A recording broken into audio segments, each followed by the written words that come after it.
Akwụkwọ ihe e mere nke mbụ, isi nke mbụ. Adam, Shet, Enos, Kenan, Mehalali, Lerad, Henosh, Metusela, Lamek, Noa, Shi, Ham na Lafet.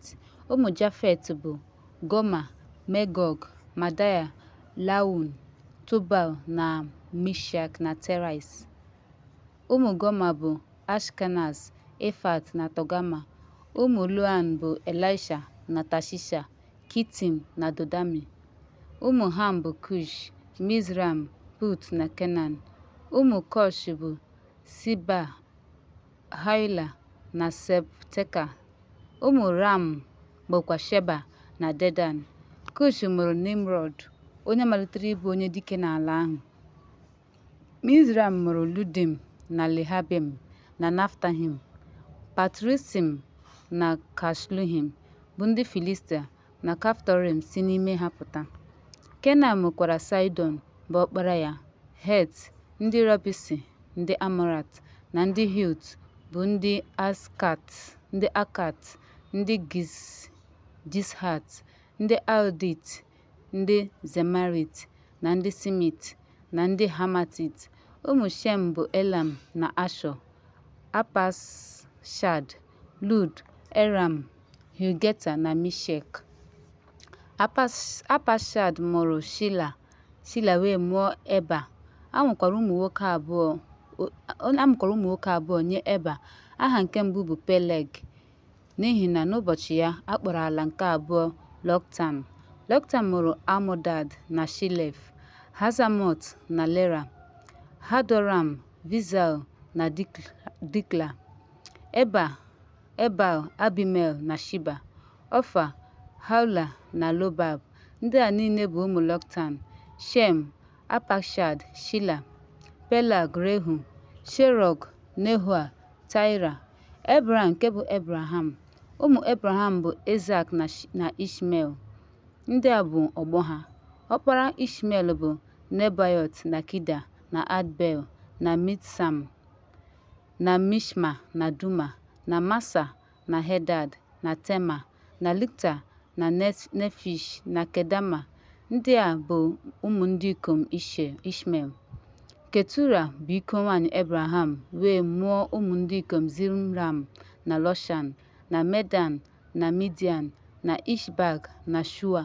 Ụmụ ndị ikom Lokshan bụ Shiban na Dedan. Ụmụ ndị ikom Midian bụ Ifa na Henok na Abida na Eda. Ndị a niile bụ ụmụ ndị ikom Ketura. Abraham mụrụ Ishak. Ụmụ Ishak bụ Ịsọ na Izrel. Ụmụ Ịsọ bụ Elefaz, Ruel, Lush na Kora. Ụmụ Elefaz bụ Temam, Ọma, Zefem, Gatam, Kenaz, Timna na Amalek. Ụmụ Ruel bụ Nehat, Zera, Shama na Miza. Ụmụ Sel, Lotan, Shobal, Zibion, Anadishon, Eza na Dishan.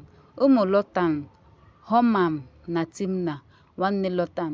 Ụmụ Shobal bụ Alian, Manahat, Ebal, Shefa na Onam. Ụmụ Zibion bụ Haya na Ana. Nwa Ana bụ Dishon.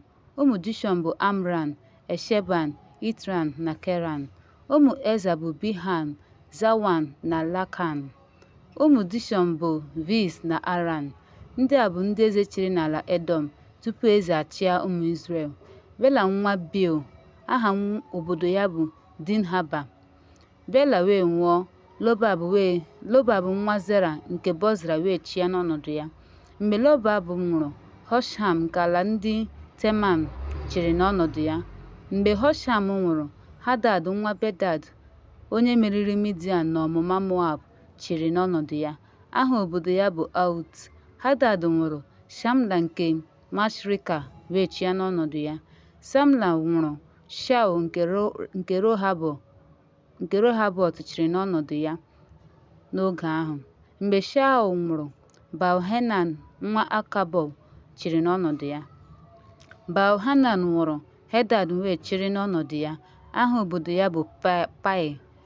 Aha nwunye ya bụ Mehetabel, ada Matred, ada Mezahab, Hedal nwụkwara. E nwekwara ndị isi na Edọm: onyeisi Timna, onyeisi Alia, onyeisi Letat, onyeisi Ahoibama, onyeisi Ela, onyeisi Pinon, onyeisi Kenas, onyeisi Temam, onyeisi Bibza, onyeisi Magdai, onyeisi Iram. Ndị a bụ ndị isi nke Edo.